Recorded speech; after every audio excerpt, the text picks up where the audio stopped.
Well, hello everybody. There is a paradigm shift occurring in archaeology. Just reading that it's revealed that Cambodia's vast medieval cities lie hidden beneath the jungle. So what's happened is archaeologists have found the city which built Angkor Wat in Cambodia, and they say it would have been the world's largest empire in the 12th century. Now that's the medieval warm period. Essentially in Europe there was something called the 12th century Renaissance at the time, because there was all this cathedral building, and in fact they built cathedrals sort of on the same angle as these sort of pillars here. I'm wondering, is this a type of cathedral? And exactly why I'm saying this, I'll get to that in a moment. This is Khmer, the Khmer kingdom. It's so similar to biblical Gomer, the Gomer people. Are there similarities? Now this video is essentially about a paradigm shift, but I'm going to mention a few more things as well because I think they're interesting. Also, it's the last time I'll be using this without a mixer, because you know, when you're starting YouTube it's kind of hard with a new setup. It's a bit scratchy, but hopefully the mixer will sort that out. And essentially they found this huge city. So were they thinking there were no... this temple is in the jungle all by itself, and there's this big city here, you know. Did they think the temple was built by just a few people, just a few monks or something, who journeyed hundreds of kilometers from the capital Phnom Penh? No, of course not. There was a city here, and they're calling it Mahendraparvata. And they're saying this city was absolutely enormous. Enormous. And the Angkor Temple ruins, which sprawl across the UNESCO-protected Angkor Archaeological Park of the country's top tourist destination, etc. Look, this is a paradigm shift in archaeology. Look at this. And the jungle has taken it over. Now, the old paradigm was that jungle is virgin. And it's always been there, like as if it was the Garden of Eden. But it's not. It's just trees growing. They drop their leaves. They create habitats, animals, and it looks like it's been there forever, but it hasn't. I mean, look, there's this carved elephant sitting right here. This would have been at a palace gate or something, or in the middle of its own temple, right? The whole thing's buried by the jungle, or cannibalized to make a new city. This was during the European Middle Ages, and this was the biggest empire in the world. It's a new paradigm. And you have to wonder about Stonehenge. You look up Stonehenge, you see this. But actually, the whole... It's a huge...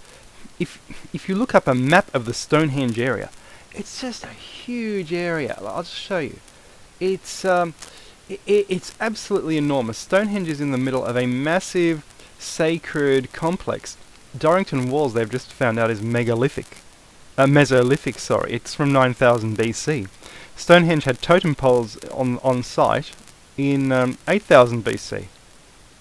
This whole area is old. These are old streets and things, where now there are mounds, you see.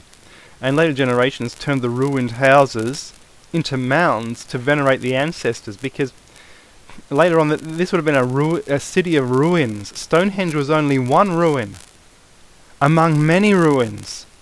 They cannibalized it, turned it into mounds to venerate the ancestors.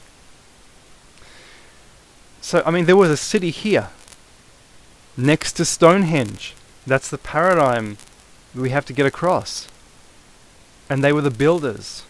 And Stonehenge is only a small part of what it once was. It was more than this. It was a huge building, and only a little bit remains. Now, there's another story out of the Middle Ages. This Khmer Empire, it seems, was very large, very powerful, and they are with India on the other side of the Mohammedan states. Now, something interesting occurred in the Middle Ages. Prester John. What happened was there was a, you know, the Europeans were involved in the Crusades, and they actually received a letter from the East, from the Far East. The Pope received a letter. And the letter said, "My name is Prester John, King Prester John, and I am the Emperor of a faraway land, and we should combine our forces in the Crusades." And the Pope was absolutely amazed at this. This is apparently an old German picture of Prester John, and he said, I'm a Christian monarch, and we should combine our forces. And the Pope said, yes, I've got a new ally. This is amazing! Incredible! And guess what? No one was ever able to find the kingdom of Prester John. He sent out ambassadors, everybody to help find this ally. He said, Prester John said, we have mighty armies, we're going to help you. And Prester John's kingdom vanished. And in later times they thought, well, it must have been Ethiopia. That's what they thought after the Middle Ages. So a map of Prester John's kingdom as Ethiopia, and they drew this large kingdom during the Age of Discovery that they thought, oh, it must have come from there, it must have been the Ethiopians. But they're of course forgetting about the Thomasite Christians, the twin of Jesus. He went east. He went to the Far East, to India. And there were many Christians there. There could have been a Christian kingdom right around there, the Khmer Kingdom. And guess what? The Khmer Kingdom lasted until about 1300s, 1400s, and it faded away. Look, until 1431. So it's no wonder that Prester John's kingdom faded away. All these kingdoms, they arose during the medieval warm period, a warm time, high agriculture, and then they vanished. They faded into oblivion. They were unable to maintain their armies, their empire. The jungle took over and the temple remains. And this is how brief human civilization can be. How at the mercy of weather and the elements human civilization can be. Look at this mighty civilization. All gone. Thank you very much.